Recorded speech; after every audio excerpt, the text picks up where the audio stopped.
주께 찬송해 춤을 추면서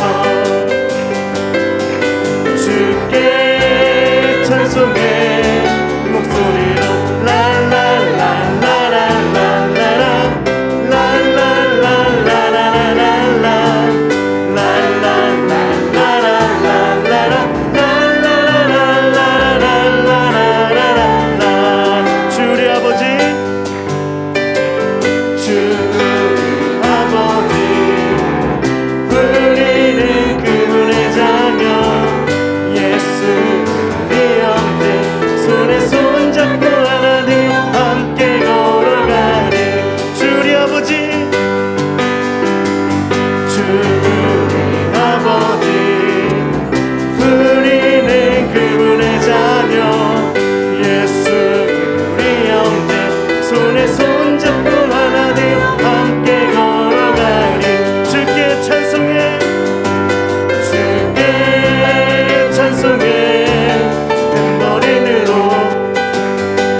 죄악을 속하여 주신 내 속에 들어와 계시네.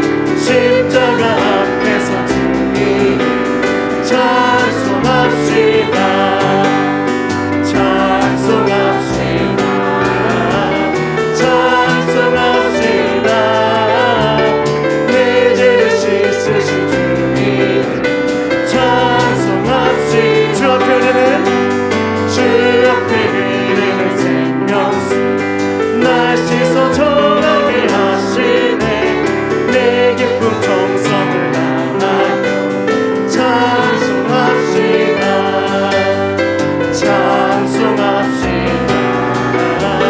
찬송합시다. 내 죄를 씻으신 주님 찬송합시다.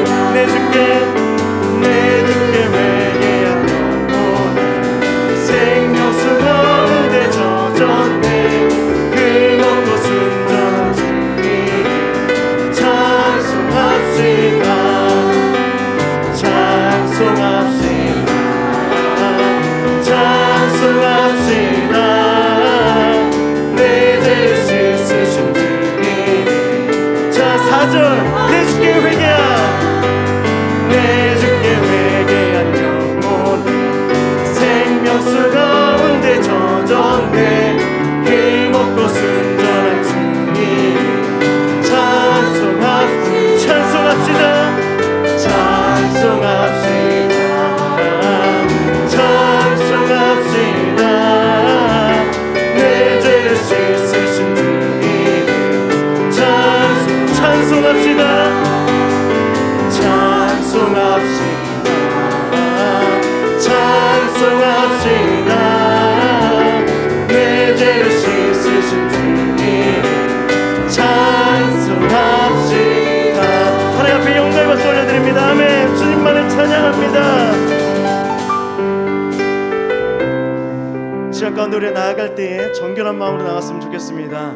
세상살이 가운데 어려움이 있었고 때론 죄악 가운데 있었을지라도 이 시간만큼은 주님 우리가 정결한 마음으로 정직한 영으로 주께 나아갑니다. 나의 믿음을 도와주시옵소서. 나와 함께하여 주시옵소서. 이 마음을 가지고 함께 찬양하도록 하겠습니다.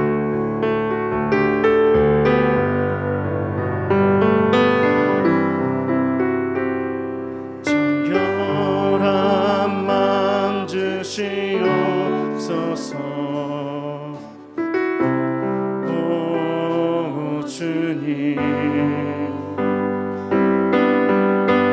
정직한 영을 새롭게 하소서 정결한 마음 주시옵소서 정결한 마음 주시옵소서 오 주님 정직한 영을 새롭게 하소서 나를 주님 앞에서 나를 주님 앞에서 멀리 하지 마시고 주의 성령을 거두지 마옵소서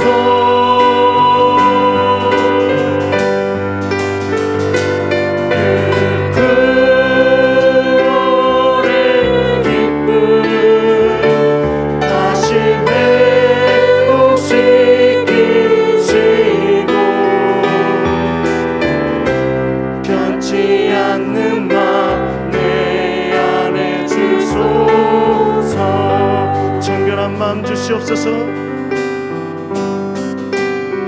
정결한 마음 주시옵소서 오 주님 정직한 영을 새롭게 하소서 정결한 마음 주시옵소서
변치 않는 마음 변치 않는 마음 내 안에 주소서. 이제 우리 함께 기도하기 원합니다. 하나님, 우리가 이 시간 가운데 내 마음을 드리고자 합니다. 내 그릇이 조금은 연약해 보이고 또한 깨져 보일지라도 그러나 그 그릇만큼 깨끗한 그릇이 될 수 있도록 인도하여 주시옵소서. 그러할 때에 주께서 주시는 은혜를 온전히 받고 주만 향하여 나아가는 이 시간 될 수 있도록 인도하여 주시옵소서. 이 마음을 가지고 기도하시며 두 번째로 기도할 때에 말씀 증거하신 우리 담임 목사님을 기도합시다. 하나님, 담임 목사님 입술을 주장하여 주시고 하나님 체력도 주장하여 주시옵시고 성령의 기름 부신 가운데 나아갈 수 있도록 우리 담임 목사님 인도하여 주셔서 여기 모인 우리 모두가 같은 마음 같은 뜻으로 같은 믿음으로 나아갈 수 있도록 은혜를 도와달라고 우리 주여 한번 부르고 함께 기도하도록 합니다. 주여, 하나님 이 시간과 노래 나아갑니다. 우리의 연약함과 어리석음 부족함을 사라지게 하여 주시옵소서. 하나님, 세상을 살다가 때론 내 그릇이 깨져있고 때론 내 그릇이 초라해 보일지라도 그러나 그 그릇에 닮은 은혜만은 하나님 얼마나 고귀하고 값진 것인지 잘 알고 있습니다. 그렇게 깨끗한 그릇이 되어 하나님 그 은혜를 온전히 받아 하나님 나아가는 저들 될 수 있도록 인도하여 주시옵소서. 정결한 마음으로 정직한 영으로 하나님께 나아가게 하여 주시사 그 음성 가운데 나아갈 때에 하나님 그 말씀이 내 삶 가운데 내 말의 말씀으로 변화되어 하나님 앞에 온전히 엎드려질 수 있는 하나님께 나아갈 수 있는 거룩한 심령이 될 수 있도록 인도하여 주시옵소서. 하나님 부족함과 연약함 사라지게 하여 주시옵시고 담대함과 하나님 풍요로움과 풍족함으로 이 시간 가운데 주의 음성 가운데 거하는 저희들 될 수 있도록 인도하여 주시옵소서. 주와 함께 거할 때 주의 능력이 임할 수 있도록 하나님 붙잡아 주시고 인도하여 주시옵소서. 기도하시겠습니다. 전능하시며 사랑이 충만하신 하나님 아버지, 저희들 주님 전에 모여 찬양과 경배 드리도록 인도하여 주시니 감사드립니다. 코로나19로 인하여 두려움과 혼란에 빠져 방황했던 저희들이었음을 고백합니다. 용서해 주시고 저희들 말씀 붙들고 믿음으로 어려움을 극복할 수 있도록 인도하여 주시옵소서. 이번 사순절 새벽 예배를 통하여 자신을 되돌아보게 하시고 말씀을 묵상하게 하시니 감사합니다. 새벽을 깨우게 하시고 성경 필사를 통하여 말씀을 가슴에 새기게 하시니 감사합니다. 하나님 아버지, 저희들 마음에 품은 나다나엘 앞을 가로막는 산지들이 평지가 되도록 간절히 기도하게 하시옵고 응답받는 사순절 새벽 제단되게 축복하여 주시옵소서. 하나님 아버지, 저희들 성령님의 임재하심을 믿고 주님께 영광 돌리며 헌신하는 쓰임받는 도구들이 되도록 인도하여 주시옵소서. 오늘도 귀한 말씀을 증거하시는 목사님, 성령 충만케 하시고 살아계신 하나님의 말씀과 영광만이 나타나는 귀한 시간 되게 하시옵소서. 예배를 위해 섬기고 봉사하는 헌신의 손길을 기억하여 주시고 저희 삶을 축복하여 주시옵소서. 감사드리며 우리 주 예수님 이름 받들어 기도드립니다. 아멘.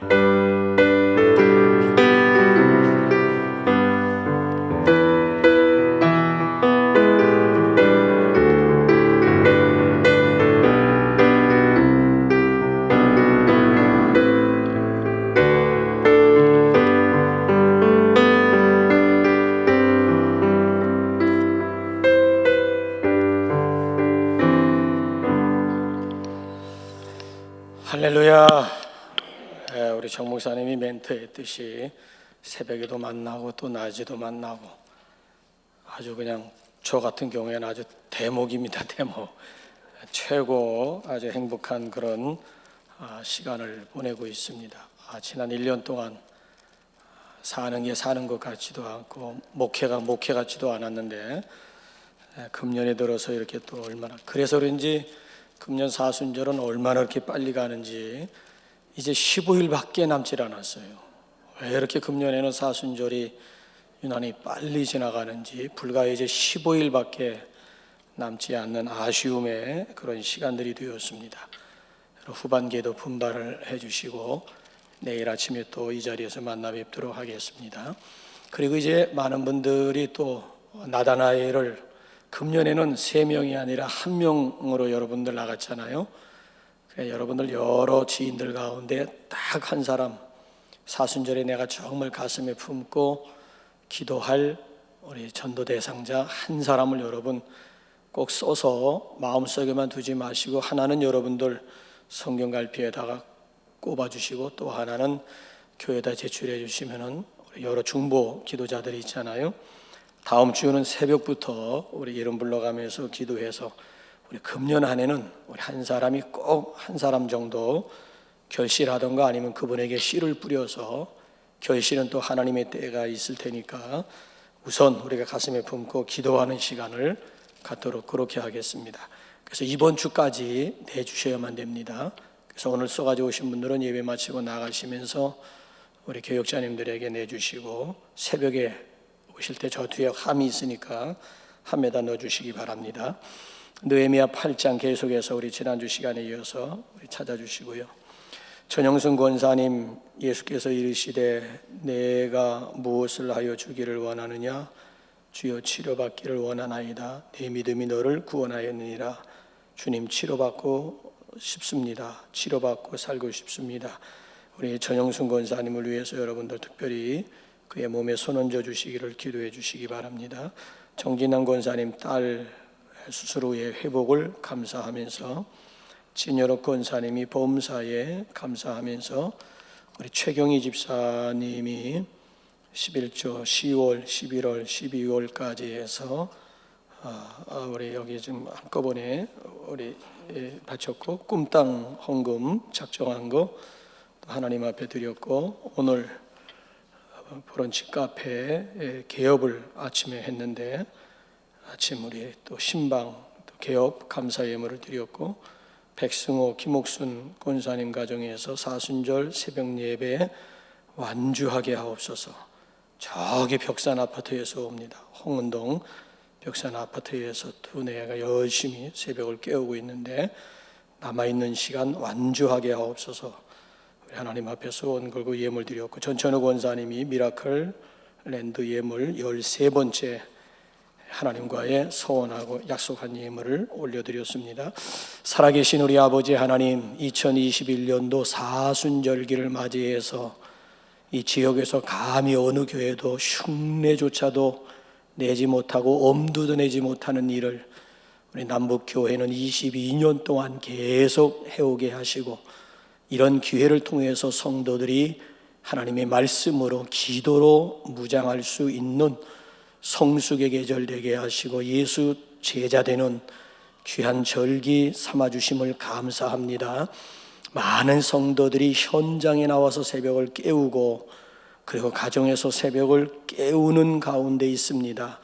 이제 불과 15일밖에 남지 않았는데 남아있는 시간 긴장 늦추지 말게 하시고 분명한 목적 가운데 새벽을 깨우게 하시고 그래서 하나님께서 어떻게 나를 통해 일하시고 역사하셨는지를 분명하게 입을 열어 찬양하며 간증케 하여 주시옵소서. 하나님 아버지여, 특별히 이제 다음 주일까지 나다나엘 작정주일입니다. 무관심한 성도들 없게 하시고 내 주변 가운데 정말 가장 내가 하나님 앞으로 인도하고 싶은 대상자를 놓고 하나님 앞에 기도하며 하나님께서 어떻게 문 열어주시는지 또 하나님께서 어떻게 틈새 시장을 노리게 하시는지 하나님이 주신 기회를 잘 포착해서 한 생명 구원하는 일에 우리 함께 동참할 수 있는 우리 남북 공동체가 되게 하여 주시옵소서. 오늘 새벽에도 주님 앞에 나와서 몸은 다소 좀 피곤하지만은 그래도 하나님의 말씀으로 힘을 얻고자 또 하나님의 음성을 듣고자 수요 예배 나온 주의 백성들이 여기에 있습니다. 특별히 알짜배기 성도들이 여기에 있사오매 이들의 발걸음이 오늘도 과연 우리 헛되지 아니하도록 하나님께서 예비하신 레마의 은혜로 함께하여 주옵소서. 이 시간 하나님 앞에 귀한 예물들 정성껏 하나님 앞에 올려놓았습니다. 소득의 10분의 1을 머리띠어 하나님 앞에 드린 귀한 딸도 있습니다. 또한 하나님 아버지 오늘 브런치 카페를 이렇게 또 오픈하면서 하나님 앞에 감사 예물 드렸습니다. 큰 포부가 있고 꿈이 있는데 하나님 아버지 저의 꿈이 하나님을 위한 아름다운 비전 되어줄 수 있도록 귀한 딸을 통해 역사하여 주옵소서. 또 하나님 아버지 미라클 랜드 작정한 바가 있어서 정말 신실한 마음으로 귀한 예물을 올려놓았습니다. 저들 삶 남아있는 삶 자체가 그야말로 미라클의 인생 되어질 수 있도록 기적의 연속이 되어질 수 있도록 능력 안에 장중 안에 붙잡아 주시옵소서. 또 남아있는 우리 15일 완주하기를 거룩한 욕심 품고 하나님 앞에 예물 드린 손길도 있습니다. 그 먼 길 멀다 하지 아니하고 새벽을 깨우는 가운데 있사오매 지치지 않게 하시고 안전하게 하시고 분명한 열매가 있고 결과가 있는 우리 사순절기 되게 하여 주옵소서. 특별히 하나님 아버지, 하나님의 도움이, 하나님의 능력이, 하나님의 권능이 필요해서 하나님이 붙잡아 주시고 세워주시고 고쳐주시고 주를 위해서 일하기를 소원하면서 하나님 앞에 귀한 예물을 올려놓은 우리 전영승 권사님을 하나님께서 긍휼히 여기어 주시옵소서. 사람으로는 할 수 없는 일도 하나님으로서는 할 수 있음을 분명하게 말씀하여 주시었사오매 엘샤다이의 하나님이 우리 권사님 가운데 능력으로 역사하여 주시옵소서. 그래서 하나님 저에 주신 생명, 저에 주신 건강까지 아낌없이 주님을 위해서 헌신할 수 있는 우리 믿음의 딸이 되게 하여 주시옵소서. 또 이모저모 감사하고 또 딸 수술했는데 회복시켜 주심에 대해서 감사함을 하나님 앞에 올려놓았습니다. 후유증도 없게 하시고 범사가 더 감사로 넘쳐날 수 있는 우리 별미 헌신자들이 되게 하여 주시옵소서. 예수님의 이름으로 축복하며 기도 올리옵나이다. 아멘. 느헤미야 8장 우리 1절부터 오늘은 마지막 절까지 마치도록 하겠습니다. 한음성으로 우리 속도내서 한음성으로 합독합니다.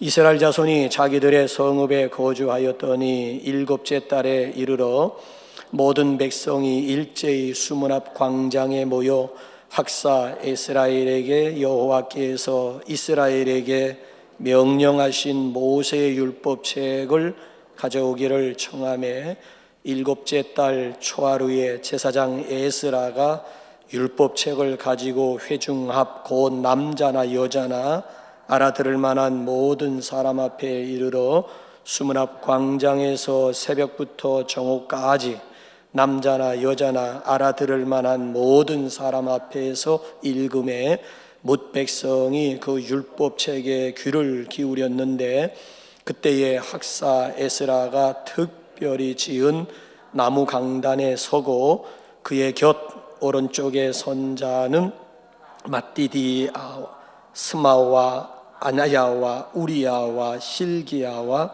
마세야요 그의 왼쪽에 선 자는 부다야와 미사엘과 말기야와 하순과 하스바따나와 스가랴와 무술람이라. 에스라가 모든 백성 위에 서서 그들 목전에 책을 펴니 책을 펼 때에 모든 백성이 일어서니라. 에스라가 위대하신 하나님 여호와를 송축하며 모든 백성이 손을 들고 아멘 아멘 하고 응답하고 몸을 굽혀 얼굴을 땅에 대고 여호와께 경배하니라. 예수아와 바니와 세레바와 야민과 악굽과 사부데와 호디야와 마세야와 그리다와 아샤랴와 요사밧과 하난과 불야야와 레위 사람들은 백성이 제자리에 서 있는 동안 그들에게 율법을 깨닫게 하였는데 하나님의 율법책을 낭독하고 그 뜻을 해석하여 백성에게 그 낭독하는 것을 다 깨닫게 하니 백성이 율법의 말씀을 듣고 다 우는지라. 총독 느헤미야와 제사장 겸 학사 에스라와 백성을 가르치는 레위 사람들이 모든 백성에게 이르기를 오늘은 너희 하나님 여호와의 성일이니 슬퍼하지 말며 울지 말라 하고 느헤미야가 또 그들에게 이르기를 너희는 가서 살찐 것을 먹고 단 것을 마시되 준비하지 못한 자에게는 나누어 주라. 이 날은 우리 주의 성일이니 근심하지 말라. 10절 여호와로 인하여 기뻐하는 것이 너희의 시민이라 하고 레위 사람들도 모든 백성을 정숙하게 하여 이르기를 오늘은 성일이니 마땅히 조용하고 근심하지 말라 하니 모든 백성이 곧 가서 먹고 마시며 나누어 주고 크게 즐거워하니 이는 그들이 그 읽어 들려준 말을 밝히 알미라. 그 이튿날 뭇 백성의 족장들과 제사장들과 레위 사람들이 율법의 말씀을 밝히 알고자 하여 학사 에스라에게 모여서 율법에 기록된 말을 본즉 여호와께서 모세를 통하여 명령하시기를 이스라엘 자손은 일곱째 달 절기에 초막에서 거할지니라 하였고, 또 일러스되 모든 성읍과 예루살렘에 공포하여 이르기를 너희는 산에 가서 감람나무 가지와 들감람나무 가지와 화석류 나무 가지와 종려나무 가지와 기타 무성한 나무 가지를 가져다가 기록한 바를 따라 초막을 지으라 하라 한지라. 백성이 이에 나아가서 나뭇가지를 가져다가 혹은 지붕 위에 혹은 뜰 안에 혹은 하나님의 전 뜰에 혹은 수문 광장에 혹은 에브라임 문 광장에 초막을 짓되 사로잡혔다가 돌아온 회중이 다 초막을 짓고 그 안에서 거하니 눈의 아들 여호수아 때부터 그날까지 이스라엘 자손이 이같이 행한 일이 없었으므로 이에 크게 기뻐하며 에스라는 첫날부터 끝날까지 날마다 하나님의 율법책을 낭독하고 무리가 이레 동안 절기를 지키고 여덟째 날에 규례를 따라 성회를 열었느니라. 아멘. 우리는 지금까지 예루살렘 수문 앞 광장 성회에 대해서 쭉 살펴보는 가운데 있지요. 자, 지난주 시간에 우리가 어디까지 공부하다가 마쳤지요? 수문 앞 광장 성회의 결과, 피드백에 대해서 우리가 함께 나누었습니다. 그러니까 수문 앞 광장 성회에 참여했던 우리 유다 백성들의 반응이 어떠했느냐, 성회에 참석한 분들의 반응에 대해서 우리가 조목조목 살펴보았어요.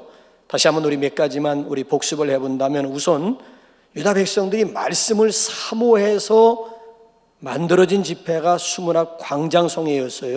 그러니까 지도자들에 의해서 주체가 된 것이 아니고 유다 백성들이 에스라를 초청한 거예요.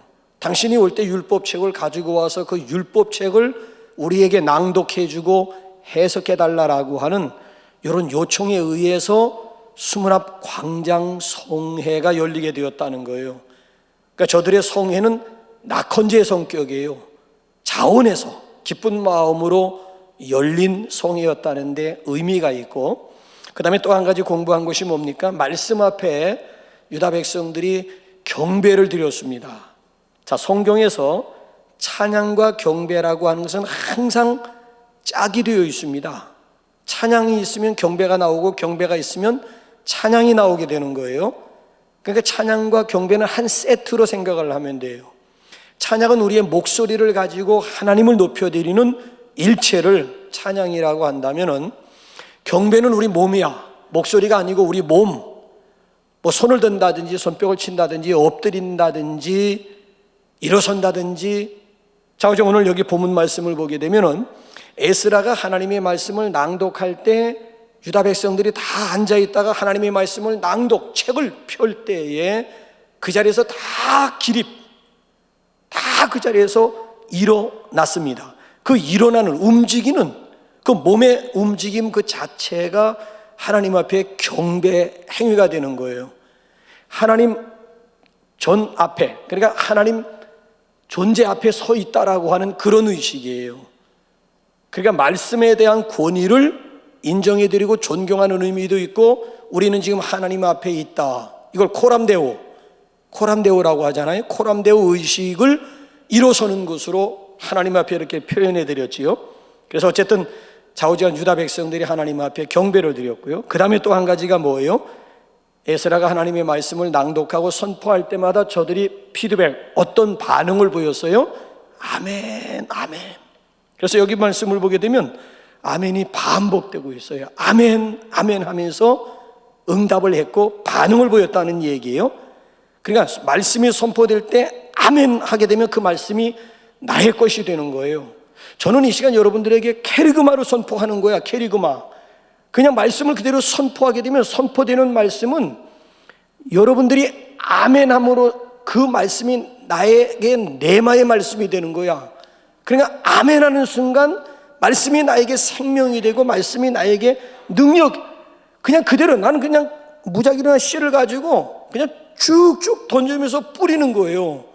그럼 그 씨앗이 돌짝밭에 떨어질 수도 있고 가시떨기에 떨어질 수도 있고 때로는 벤질벤질한 길바닥에 떨어질 수도 있는 거고 옥토에 그러니까 그 말씀이 길바닥이 되느냐 옥토가 되느냐 여러분들이 아멘 얼마만큼 그 말씀을 내가 수용하느냐. 내가 거부하게 되면 지금 이 시간에 선포되는 말씀은 그냥 길가에 떨어지고 돌짝밭에 떨어지는 씨지 뭐. 근데 아멘 하면서 그만큼 내가 마음이 옥토와 같이 준비되어서 아멘 하면서 흡수하게 되면 그 씨앗을 내가 받아들이게 되면 내 안에서 생명력이 되는 거고 씨앗이 떨어지면서 발화가 되고 결국 자라게 되고 생명이 되고 능력이 되는 것은 아멘. 그래서 여기 이스라엘 백성들이 말씀이 선포될 때에는 아멘 아멘 하면서 적극적으로 그 말씀을 수용했다. 이거는 하나님의 말씀을 선포하는 자나 하나님의 말씀을 듣는 자 사이에 굉장히 중요한 시그널이 아닐 수가 없다라고 하는 그런 표적이 아닐 수가 없다는 얘기죠. 자, 그리고 이제 오늘 네 번째 반응이 뭔가 하면 말씀을 들으면서 유다 백성들이 울었습니다. 자, 우리 한번 9절 우리 한번 다 같이 한번 읽어볼까요? 시작. 백성이 율법의 말씀을 듣고 다 우는지라. 자, 됐습니다. 상반절만. 백성이 율법의 말씀을 듣고 다 우는지라. 여기서 울음은 어떤 의미일 것 같아요? 여러분들이 생각할 때 송해 시간에 말씀이 선포가 될 때에 그 말씀을 듣는 유다 백성들이 다 울었다 그랬어. 여기서 울음은 울음도 울음 나름이 아니겠습니까? 우선 이건 감사와 감격의 눈물이었을 것 같아요. 그렇지 않겠습니까? 70년 동안이잖아요. 지금 보면 성전이 파괴된 지 70년이고 성벽이 무너진 지 70년이라고요. 근데 70년 만에 무너졌던 성전이 다시 재건이 되고 무너졌던 예루살렘 성벽이 다시 재건이 되고 성전과 성벽이 다시 원상태로 회복이 된 가운데 열린 그런 성회였으니까 얼마나 감격스러웠겠습니까? 그러니까 옛날에 정말 어렵게 교회 짓고 예배당 짓고 입당 기념이라든지 아니면 헌당 기념 부흥성회에 참석해 봤던 분들은 아마 이분들의 이 마음이 어느 정도 이해가 될 것 같아요. 그렇잖아요? 정말 눈물로 성전 짓기 위해서 눈물로 기도하고 벽돌 한 장 헌신하고 벽돌 한 장 헌신하지 못하는 분들은 옛날에 노동을 팔았다가 와서 친이막 벽돌짐을 짓기도 하고 모래 그렇잖아요? 시멘트 나르고 건축자재 왜? 나는 지금 물질로 헌신할 수 없으니까 이 몸 가지고 내가 성전 짓는데 때우겠다 헌신하겠다 해가지고 땀을 흘려 마침내 그렇게 해서 이제 이런 예배당을 이렇게 짓고 처음으로 입당하는 기념 부흥성회를 열게 되었다. 아니면 빚이라든지 이 모든 거 다 청산하고 헌당식 정식으로 헌당 하나님 앞에 예배당을 하나님 앞에 이렇게 헌당하면서 기념 성회를 열었다면은 이건 평상시 부흥 집회와는 성격이 다른 거예요. 거기 참석한 사람들은 그냥 눈물로 그냥 눈물이야. 눈물 그 자체가 왜 우리의 눈물, 우리의 땀, 우리의 기도의 결실로 드디어 우리가 입당을 하게 되었고 헌당하게 되었다. 이거는 헌신해 보지 않은 사람들은 죽었다 깨어나도 모르는. 그래서 여러분들이 이 예배당을 출입할 때에도 두 가지 종류의 사람들이 있어요. 딱 보면은 이 예배당을 위해서 뭔가라든지 의자 하나라도 아니면 비품 하나라도 뭔가 내가 정말 힘껏 헌신해 봤던 분들은 들어오면서 감격이 남다른 거야.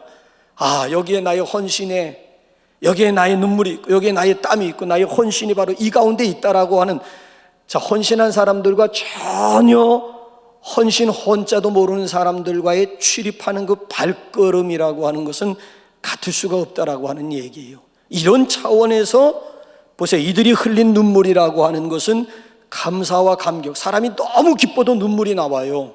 감사와 감격을 어떻게 표현할 길이 없을 때 막 너무 기쁨에 막 웃음보다도 막 눈물이 먼저 나오는 것이 사실이잖아요.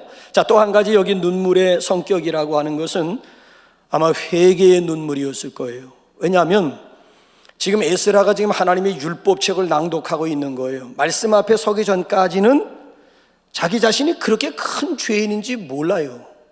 예수님 앞에 나오기 전까지는 자기 자신이 정말 죄인이라고 하는 그냥 나도 뭐 죄인이지 뭐 이 정도지. 근데 예수님 앞에 딱 서는 순간, 아니면 말씀 율법이 지금 선포가 되고 있으니까 말씀 앞에 내 자신이 서는 순간 내 자신이 그렇게 무서운 죄인일 수가 없는 거야. 그래서 성경은 거울이라고 그래요. 여러분, 사람이 거울이 없으면 내가 괜찮은 존재인 줄로 착각할 수도 있어요. 왜? 내가 내 모습을 볼 수가 없으니까 나 이만하면 괜찮지 뭐, 호대 멀쩡하고 뭐 멋있는 옷 걸쳤겠다 뭐 이만하면 괜찮지 뭐. 거울이 없을 때 얘기예요. 근데 딱 거울 앞에 딱 이게 뭐야? 자기가 봐도 자기가 지금까지 착각을 한 거예요. 나는 괜찮은 사람인 줄 알았는데 거울이 없을 때 얘기야. 근데 거울 앞에 딱 내 자신을 비춰보면 아이고 부끄러워. 내가 지금까지 이런 모습 가지고 내가 살아왔단 말이야. 다른 사람 앞에 내가 이런 모습 가지고 섰단 말이야. 거울이 있느냐에 없느냐에 따라서 이건 천양지. 그러니까 지금 이 사람들은 70년 동안 예배를 잃어버린 사람들이야. 예배를 잃어버렸던 사람들이야. 그리고 이제 처음 여기 들어와서 성벽공사 맘치고 기념 성회를 열면서 에스라가 하나님의 율법책을 낭독하는 그 순간부터 울음바다가 되어버리고 만 거예요. 말씀 앞에 서 보니까 지난날 잃어버렸던 70년간의 예배 생활도 반성이 될 뿐만 아니라 우리 자신들이 하나님 앞에 얼마나 무서운 죄인이었는가를 다시 한번 깨닫고 나서 하나님 앞에 흘리는 회개의 눈물이었다라고 하는 거예요. 여러분, 베드로라고 하는 사람은 어렸을 때부터 바닷가에서 잔뼈가 굵은 사람이에요. 그냥 아침에 그전에 나와서 바닷가에서 종일 일하고 저녁이 돼 해가 뉘엿뉘엿지면 또 그물 다 정리하고 또 집에 들어가 피곤하니까 자고 계속 거기 뭐 왔다 갔다. 뭐 이 사람이 무슨 죄를 지을 수 있는 그런 여유, 그런 시간, 그런 환경도 아니었어. 그래서 나는 법 없이도 산다라고 생각했던 베드로야.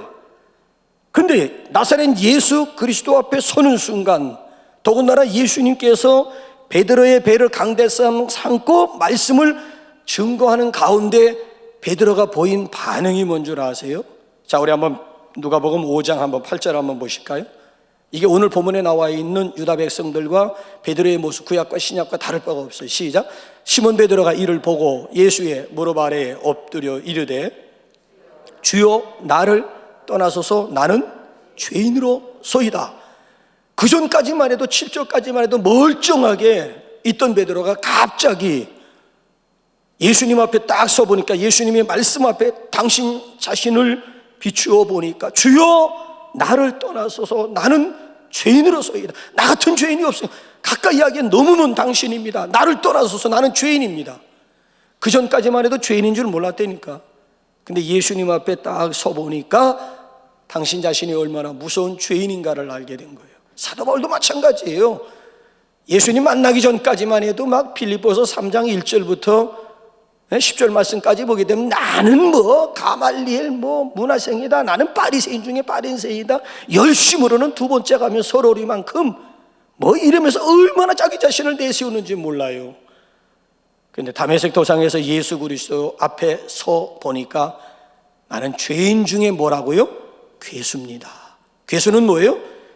우두머리라는 게 죄인 중에 으뜸가는 죄인, 나는 죄인 중에 죄인, 죄인의 괴수였음을 사도 바울도 고백하고 있지 않습니까?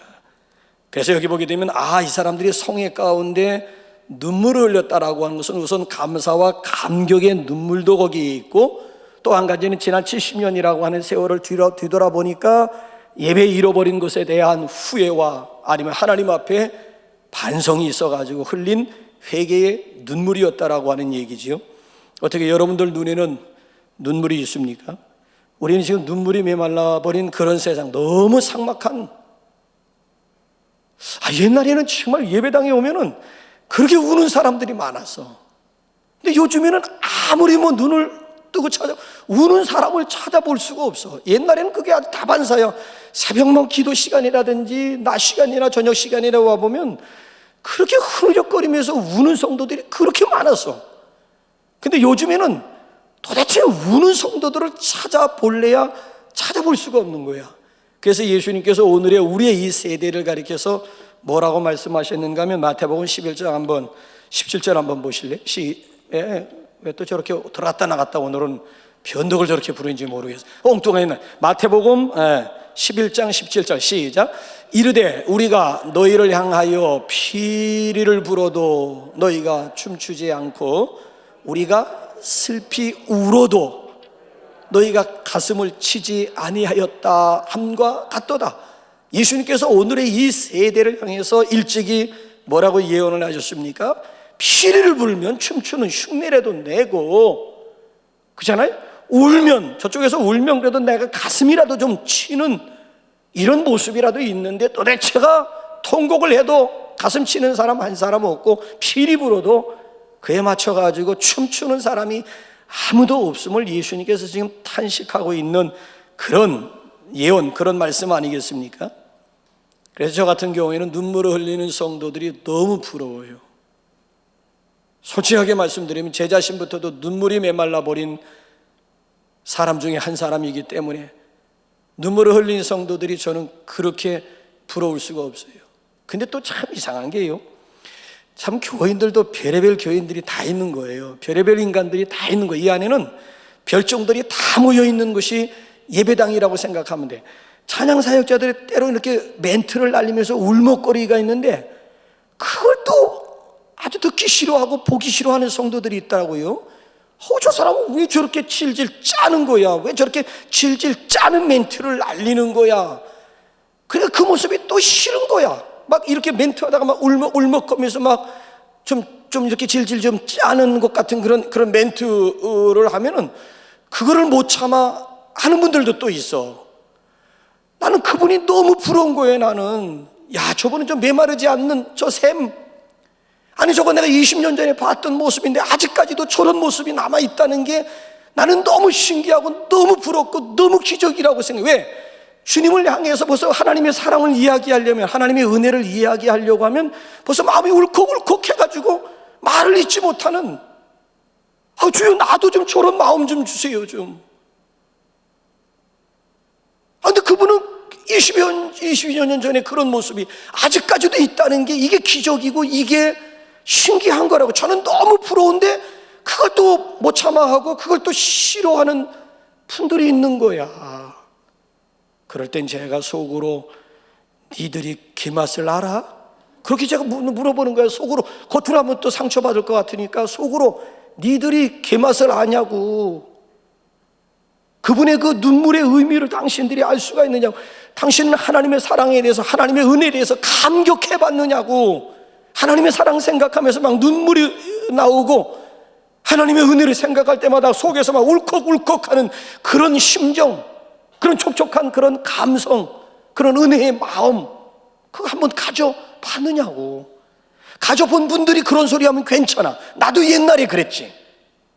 얘기는 되는 거예요. 그런데 그런 마음도 전혀 아주 그냥 아스팔트와 같은 그런 마음, 닳고 다른 그런 마음 가운데 나와가지고 그런 소리 들으면 듣기 싫지.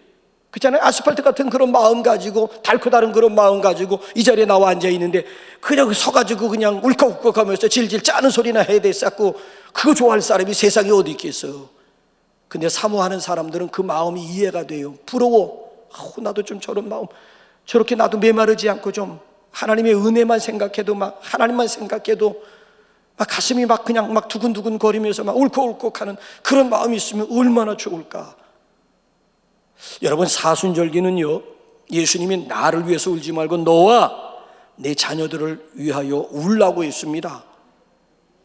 이게 사순절의 십자가, 예수님이 십자가 지고 가시면서 여인네들이 울면서 따라갈 때 그 여인들을 향해서 예수님께서 사순절기 하신 말씀이 뭔가 하면 나를 위해서 울지 말고 너와 내 자녀를. 그러니까 사순절기는 울어야 하는 계절이에요. 사순절은 우는 계절이야. 우는 계절. 그 울음에도 여러 가지 의미가 있겠습니다만은 정말 내 자신을 위해서 하나님 앞에 울어야 되고 내 자녀들을 위해서 특별히 하나님 앞에 새벽을 깨우면서 울어야 되는 절기가 사순절기라고. 사순절기. 그래서 여러분, 사순절에 기도할 때 주여 나에게도 메말라버린 눈물의 샘이 다시 회복되게 해달라고, 내 가슴이 지금 삭막하고 아주 드라이, 아주 메마를 대로 메말라 있는 내 심령 가운데 성령의 담비, 촉촉한 성령의 담비를 내려달라고, 그래서 내 눈물이 주의 병에 담겨지게 해달라고. 그래서 여러분들이 사순절기를 통해서 흘리는 여러분들의 눈물이 주의 병에 담겨질 수 있기를 주님의 이름으로 축복합니다. 자, 그래서 여기 보면 말씀을 들으면서 보인 반응이, 피드백이 뭐예요? 눈물을 흘렸다. 자, 그런가 하면은 또 보인 반응이 뭔가 하면은 이제 12절로 우리 한번 넘어가 볼까요? 이번엔 정반대 반응도 나옵니다. 시작. 모든 백성이 곧 가서 먹고 마시며 나누어 주고 크게 즐거워하니 이는 그들이 그 읽어 들려준 말을 밝히 알미라. 자, 크게 즐거워했다. 그러면서 그 이유를 설명해요. 그래서 이는 왜 크게 즐거워했다는 거예요? 왜냐하면 그들이, 유다 백성들이 에스라 제사장이 읽어 들려준 말을 어떻게 했기 때문에 크게 즐거워했다는 거예요? 밝히 알았다는 거예요. 말씀을 선포할 때 깨달았다는 거예요. 말씀을 들으면서 깨달았기 때문에 자기들이 가진 소유로 이웃과 더불어 나눌 수가 있었다라고 하는 얘기고, 또 한 가지는 깨달음 가운데 오는 즐거움, 깨달음 가운데 오는 기쁨이라고 하는 것은, 이거는 다른 데서는 얻을 수 없는 기쁨이라는 거야. 저 같은 경우에는 거듭날 때 하늘산에서 한 주간 기도하고 내려오는데, 그때 구원의 확신을 가지는데, 아니 그 세상은 내가 올라갈 때 길이고 올라갈 때 보았던 하늘이고 올라갈 때 보았던 산천초목이라고요. 그런데 구원받고 그냥 은혜 받고 난 다음엔 모든 게 다 새롭게 보이는 거예요. 너무 신기하고 너무너무, 아니 이건 뭐 내가 뭐 하늘산에 한두 번 올라간 것도 아니고 그냥 거기 저 대로변에서부터, 옛날에는 무슨 거기 차를 타고 올라갑니까? 대로변에다 버스 내려주면 거기서 산고동팩에 기어 올라가야 되는데, 가다가 쉬고 하면서 그 고동팩까지 올라갔던 그 길인데, 거듭나기 전에는 그냥 뭐 무감각했는데 거듭나고 보니까 모든 게 다 신기하고, 솔직하게 먹지 않아도 배가 부르더라고. 먹지 않아도 막 너무 그 기쁨이라고 하는 것은 이루 말할 수가 없는 거야. 그러니까 그 기쁨을 어디서 우리가 찾을 수가 있고, 무슨 기쁨과 은혜 받고 깨달았을 때 오는 그 기쁨을, 지난주 시간에는 어느 권사님 한 분이, 그분이 그렇게 표현할 분은 아니야. 난 그분한테 처음 그런 소리 들었어.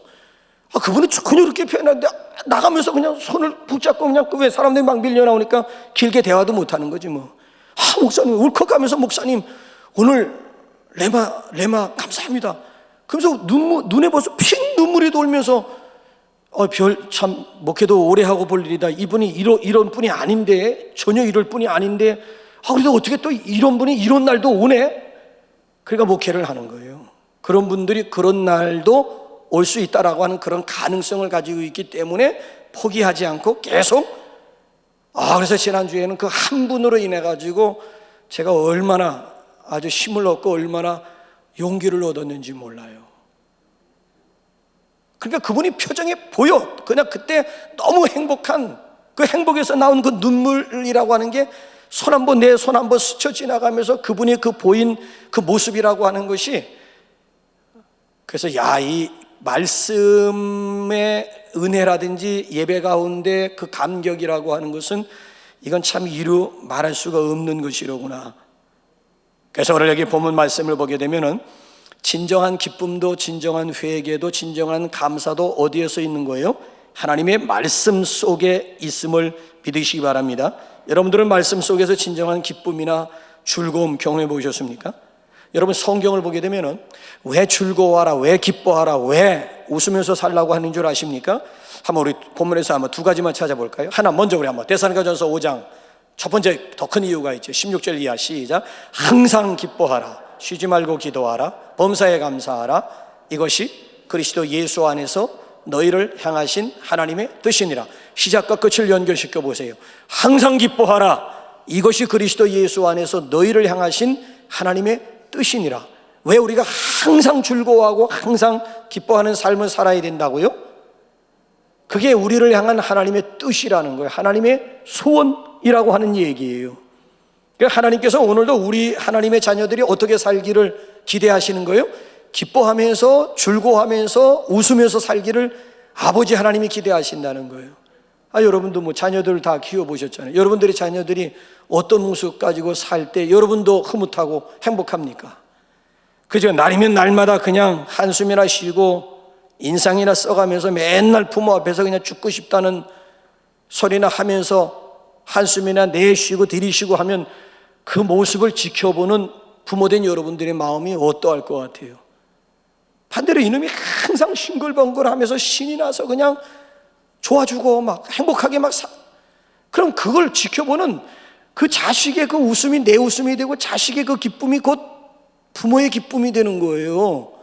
근데 허구한 날 한숨이나 들이내쉬고 인상 써가면서 신경질만 부리면서 이런 자식의 모습을 지켜보는 부모의 심정이, 너희 하늘 아버지라고 그랬어요. 너희 하늘 아버지, 우리의 하늘 아버지는 우리가 어떤 모습 가지고 살기를 원하는가 하면 항상 기뻐하면서 즐거워하면서 웃으면서 살기를 하나님이, 그래서 하나님을 육신의 아버지와 자꾸 비교하는 이유는 육신의 아버지를 통해서 하늘에 계신 아버지의 마음을 읽으라고 하는 거야. 읽으라고 하는 거야.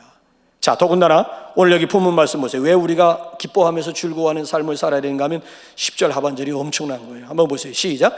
여호와로 인하여 기뻐하는 것이 너희의 힘이니라. 여호와로 인하여 기뻐하는 것이 너희의 힘이니라. 예, 여호와로 인하여 기뻐. 하나님 때문에 오늘도 우리가 기뻐하면서 즐거워하는 것이 곧 우리의 힘임을 강요. 그러니까 진정한 힘은 하나님을 기뻐하는 데 있다는 거예요. 기뻐하는 것이 힘입니다. 기뻐하는 삶 속에 힘이 있고 건강이 있음을 믿으시기 바랍니다. 그냥 기쁨과 즐거움, 웃음이 건강에 좋다라고 하는 말 수도 없이 들어보셨잖아요. 웃음이 건강에 좋은 이유, 과학적으로 입증이 되고 객관적으로 여기 입증된 근거가 있어요. 웃으면 행복 호르몬이 나온다고 하지 않습니까? 캔자스 대학의 심리학자인 크래프트와 프레스맨이라고 하는 사람이 공동으로 연구를 했는데, 웃음이 신체의 화학적 변화를 일으켜가지고 이것이 24시간 지속되는 행복을 유발한다는 거예요. 그러니까 웃음이 이게 화학적 반응을 일으켜가지고 24시간 동안 지속되는 그런 행복한 느낌을 준다는 거예요. 그러니까 웃음은 사람을 기분 좋게 만드는 그런 효과가 있다는 거예요. 그래서 여기 보게 되면은 웃음은 기분 좋게 만드는 도파민이라고 하는 분비물을 이렇게 늘려주고요. 반대로 스트레스 호르몬이 있는데 코르티솔이라고 그래요. 코르티솔이라고 하는 분비물은 웃으면서 도파민이라고 하는 기분 좋게 만드는 분비물이 증가가 되고 스트레스 주는 그런 호르몬 코르티솔이라고 하는 분비물은 억제시켜 준다는 거예요. 그러니까 웃으면 복이 오고 웃으면 행복해진다는 거예요. 행복해서 웃는 게 아니에요. 웃음으로 행복이 오는 것이지 행복해서 웃는다, 그건 저 밖에 있는 사람들, 일반 사람들 얘기고요. 그게 아니고 행복해서 웃는 게 아니라 웃으면서 행복해진다는 거예요. 왜? 웃음으로 인해 가지고 우리 몸 속에 있는 호르몬, 행복 호르몬이 나온다는 얘기예요. 더군다나 이 웃음이라고 하는 것은 심혈관 시스템을 강화시켜 준대요. 메릴랜드 대학의 밀러 교수가 지원자 20명을 뽑아가지고 두 가지 실험을 했어요. 슬픈 영화를 보여주고 코미디 영화를 보여줬다는 거예요. 20명을 뽑아가지고. 자, 슬픈 영화를 보고 난 다음에 혈류를 측정을 했더니만 지원자의 70% 혈류가 줄었어. 그런데 반대로 코미디 영화를 보여주고 혈류를 측정했더니만 20%의 혈류가 늘어났어요. 그러니까 이게 객관적으로, 그러니까 슬픈 영화를 보았을 때는 혈류가 줄어들고 오히려 코미디 영화를 보면서 막 웃으면서 코미디 영화를 봤을 때는 혈류가 20% 강화가 되고 늘어났다라고 하는 얘기예요. 그래서 이 밀러 교수가 무슨 결론을 내렸는가 하면은 우리의 이 심혈관 이 시스템을 돌보는 가장 좋은 방법이 있다면은 다른 데 있는 게 아니라는 거예요. 30분씩, 하루 30분씩 일주일에 4일 운동하고 15분씩 웃으라고 하는 얘기예요. 그러므로 인해 가지고 심혈관 시스템을 강화하는데 이것처럼 좋은 약이 없다는 거예요.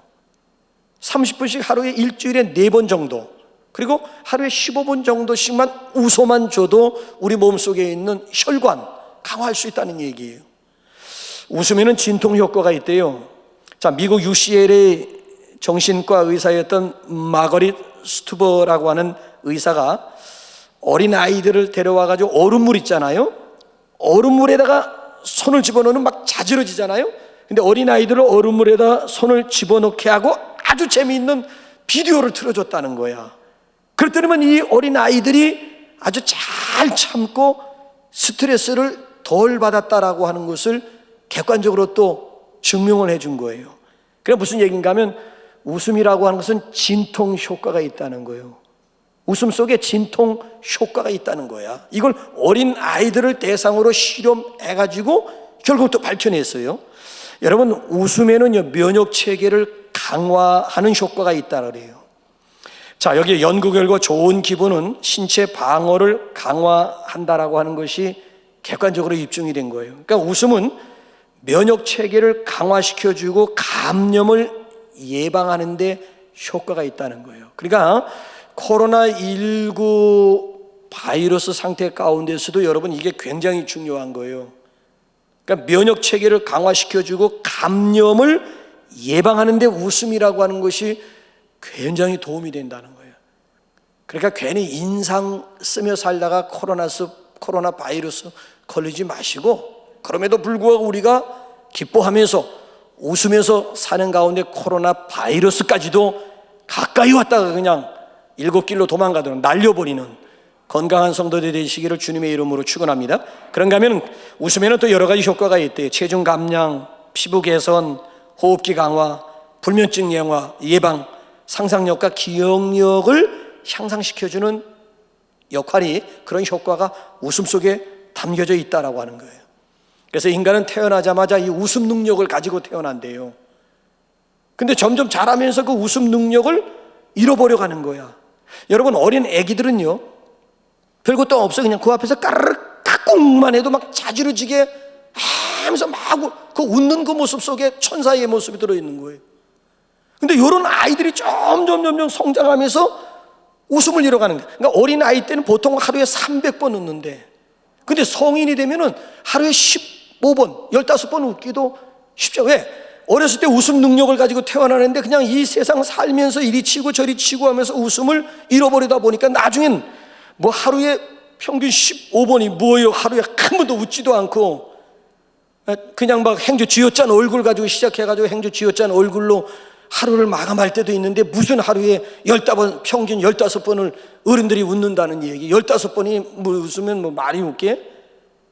그러니까 이게 보세요. 어렸을 때 하나님께서 다 그러니까 충분히 행복하도록 하나님이 그렇게 창조해 주었음에도 불구하고 우리 스스로가 그 행복을 잃어간다는 거예요. 그러니까 잃어버린 그 행복을 우리가 다시 찾을 수 있는 비결이 어디에 있느냐? 오늘 여기 보면 말씀을 보게 되면 여호와를 기뻐하는 것이 너희의 힘, 너희의 건강, 너희의 힘임을 여기서 지금 강조해 주고 있는 그런 내용이에요. 그래서 이 기뻐하면서 그래서 성경은 항상 기뻐하라, 쉬지 말고 기도하라, 범사에 감사하라고 했구나. 그래서 하박국 선지자가 모두 없고 그러나 나는 여호와로 인하여 기뻐하며 여호와로 인하여 즐거워하리라고. 그래서 하박국 선지자가 아무것도 없는 가운데서도 하나님 한 분으로 기뻐하며 즐거워하는 삶을 살기로 결단을 했구나. 자, 그런가 하면은 6번째로 즉각적으로 순종했어요. 자, 이제 13절에서부터 마지막 절까지는 무슨 내용인가 하면은 율법의 말씀을 듣는 가운데 그 율법 가운데 무슨 내용이 들어있는가 하면은 초막절에는 초막에 거하라고 하는 말씀이 들려온 거야. 자, 지금 7월 1일 날 집회가 시작이 되었습니다. 일주일 동안 이어졌다 그랬습니다. 그럼 7월 8일이 끝나는 날이에요.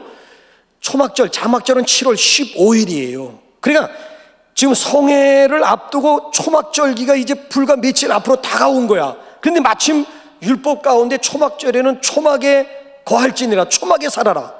그래서 이 백성들이 보인 반응이 뭔가 하면 어떤 액션을 취했는가 하면 15절 16절 한번 읽으면서 우리 정리 한번 해볼까요? 시작. 또 일러시되 모든 성읍과 예루살렘에 공포하여 이르기를 너희는 산에 가서 감람나무 가지와 들감람나무 가지와 화석류 나무 가지와 종려나무 가지와 기타 무성한 나무 가지를 가져다가 기록한 바를 따라 초막을 지으라 하라 한지라.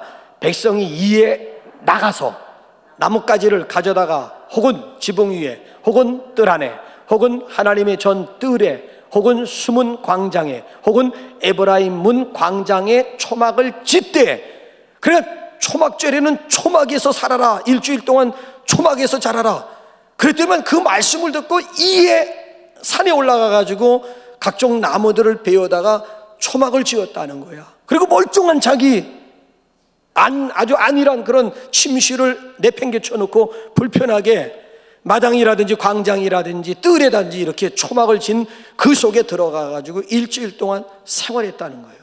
그러니까 말씀을 듣고 그대로 순종, 그대로 적용하고 있는 유다 백성들의 모습을 여기서 보게 되지 않습니까? 그러니까 이게 중요한 거예요. 말씀을 듣고 흉내내고, 말씀을 듣고 순종하고, 말씀을 듣고 적용하고, 말씀을 듣고 실천하는 것이 굉장히 중요하다라고 하는 얘기죠. 그래서 사무엘 선지자가 뭐라고 말씀하시던가요? 주여 말씀하옵소서, 주의 종이 듣겠나이다. 일단 말씀은 하라는 거예요. 그럼 종이 여기 듣는다라고 하는 얘기는, 청종이라고 하는 얘기는 듣고 순종한다는 의미가, 말씀만 하시라는 거야. 그럼 내가 순종하겠다라. 그러니까 하나님께서 사무엘을 사용하시고 사무엘의 말로 하여금 땅에 떨어지지 않도록 하나님이 만들어 주었다는 거예요. 자, 뿐만 아니라 여기서 이제 우리가 성일의 성격을 발견하게 되는데, 우리 9절 읽으면서 함께 우리 기도할까요? 9절. 자, 시작. 백성이 율법의 말씀을 듣고 다 우는지라. 총독 느헤미야와 제사장 겸 학사 에스라와 백성을 가르치는 레위 사람들이 모든 백성에게 이르기를, 오늘은 너희 하나님 여호와의 성일이니 슬퍼하지 말며 울지 말라 하고. 오늘이 어떤 날이에요? 여호와의 성일이니 슬퍼하지 말며 울지 말라. 성일의 성격은 뭐예요? 우는 것이 아니라, 슬퍼하는 날이 아니라, 성일은 울고 슬퍼하는 날이 아니라는 거예요. 뭐 하라는 거예요? 성일의 성격은 뭐 해야 돼요? 기뻐하며 즐거워하는. 그래서 여러분들의 신앙이 건강한 신앙인지 건강하지 못한 신앙인지는 성일을 지키는 여러분들의 자세를 보면 정확하게 알 수가 있습니다. 내 신앙이 지금 건강한지 아니면 병들었는지는 성일을 지키는 여러분들의 마음 상태를 보시면 여러분들의 현주소를 정확하게 알 수가 있는 거예요. 객관적으로 그 교회가 좋은 교회인지 좋지 않은 교회인지, 건강한 교회인지 병든 교회인지는 예배 드리고 나오는 성도들의 표정을 보게 되면, 아하, 이 교회는 건강한 교회로구나, 아하, 이 교회는 좋은 교회로구나. 예배 드리고 나오는, 말할 필요 없어. 그냥 저 밖에서 이렇게 가만히 지켜보면서 예배 드리고 나오는 남북교인들의 얼굴만 보기만 하면, 아, 이 교회는 건강한 교회, 이 교회는 정말 좋은 교회. 얼굴에 쓰여 있다는 거예요. 얼굴에. 예배 드리고 나오는 성도들의 얼굴이 우중충하고 어둡고 그늘져 있으면 그 교회는 분명 병든 교회예요. 근데 예배 드리고 나오는 성도들이 너무 명랑해, 너무 행복해 보이고 그냥 웃음이 그냥 나오고, 아, 이 교회는 정말 좋은 교회, 이 교회는 정말 은혜스러운 교회요, 건강한 교회로구나. 그러니까 우리의 얼굴 하나하나가 뭐가 되고 있는 거예요? 전도지가 되고 있는 거예요. 전도지 따로 필요 없어요. 내 얼굴이 전도지. 얼굴 들이밀면 되는, 나를 봐라. 예수 믿기 전에 행주 쥐었잖아 얼굴이고, 저녁 못 얻어먹은 시어머니 상 가지고 산 거 네가 알지 않느냐. 내 얼굴 봐라. 지금 행주 쥐었짠 얼굴이 있는지 한번 내 얼굴 좀 봐라. 내 얼굴이 이웃에게는 이것처럼 좋은 전도지가 없다는 거예요. 근데 이건 맨날 교회는 다닌다고 하면서 우거지상만 하고 그냥. 그래서 아무개 엄마 교회 가잖아. 야, 너나 제대로 믿고 그 얼굴이나 좀 피고 살아. 전도하려고 하다 오히려 상대방으로부터 전도를 내가 받는 거야. 이러면 이건 곤란하잖아요. 너나 좀 제대로 믿고 그 얼굴이나 좀 피고 살아. 누가 누구에게 지금 저기 교회를 가자리고 예수 믿자고 하는 거예요. 너나 예수 제대로 믿고 좀 제발 좀 얼굴에 웃음이나 회복하고 좀 얼굴이나 피고 살려면, 이것처럼 부끄럽고 이것처럼 창피한 일이 세상에 어디 있겠어요. 그래서 우리 이 시간 하나님 앞에 우리 기도할 때에 우리 하나님 앞에 좀 기도하십시다. 우리에게도 좀 눈물을 좀 달라고, 사순절을 통해서 눈물 좀 달라고 하나님 앞에 좀 우리 기도하십시다. 특별히 잃어버린 기쁨 다시 회복하게 해달라고 좀 하나님 앞에 좀 기도하십시다. 내 삶, 내 얼굴 자체가 내 주변에 있는 사람들에게 행복을 주는 행복전도사, 행복 바이러스 좀 되게 해달라고